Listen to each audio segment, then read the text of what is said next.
আমি যদি এখন বিএনপির কাছে যাই তাহলে আমার শেষ। আমি যদি এখন জামাতের কাছে যাই তাহলে তো আমি একদমই শেষ। গত 15 বছর যে ফ্যাসিস্ট সরকার যে কাজটি করেছে, ওই ডরে কিন্তু আমি কোনো সরকারের লোক ছাড়া কোনো রাজনৈতিক নেতার কাছে কিন্তু আমি যেতে পারিনি।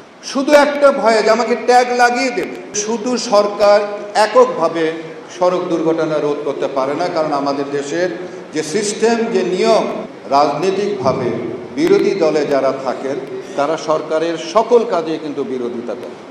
আমি বলবো যে বাংলাদেশে আর কোনো সংগঠন আছে কিনা, এমন আর কোনো সংগঠন আছে কিনা যে আমার এই যে হাজার হাজার যে আমার সহযোদ্ধা যারা আছেন তারা দিন রাত বাংলাদেশে পরিশ্রম করছে, প্রতিদিনই তারা সড়কে নেমে কাজ করছে এবং নিজের পয়সায়, নিজের শ্রম, নিজের সমস্ত কিছু দিয়ে কাজ করছে।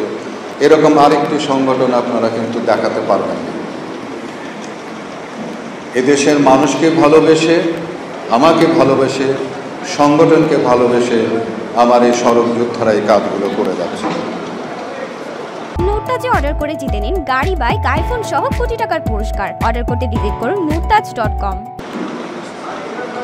আমি আজকে খুব আর বেশি কিছু বলবো না, তার কারণ হলো যে আমার যে ভিডিওটি যেটি দেখেছেন তার মধ্যেই আমার অনেক কথা চলে এসেছে।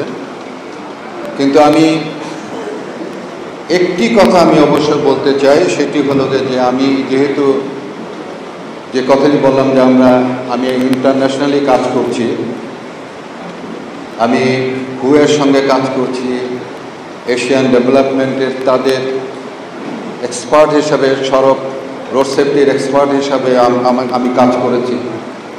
বিভিন্ন সেমিনার, ইন্টারন্যাশনাল সেমিনারে আমাকে অংশগ্রহণ করতে হয়েছে। তো সেই জায়গার যে জ্ঞানটুকু আমি যেটি পেয়েছি, সবচেয়ে বড় কথা সেটি হলো যে প্রতিটি জায়গায় ইন্টারন্যাশনালি বলা হয়েছে যে সড়ক, রোড ক্র্যাশ এটাকে মিনিমাইজ করতে হলে, সড়ককে মানে দুর্ঘটনামুক্ত করতে হলে সরকার এবং রাজনৈতিক নেতৃবৃন্দের ইচ্ছার উপরে নির্ভর করে। প্রতিটা সেমিনারে আমাকে এই কথাটি বলেছে যে সরকার এবং রাজনীতিকবৃন্দ যারা আছেন তাদের ইচ্ছার উপর নির্ভর করছে সড়ক দুর্ঘটনা রোধ করা। আমরা যখন প্রথম শুরু করেছিলাম, আপনারা অনেকেই হয়তো জানেন না, আমরা সবসময় চেষ্টা করেছি যে সরকারের সঙ্গে যোগাযোগ করতে, পাশাপাশি বিরোধী দল যারা ছিল তাদের সঙ্গেও যোগাযোগ করতে।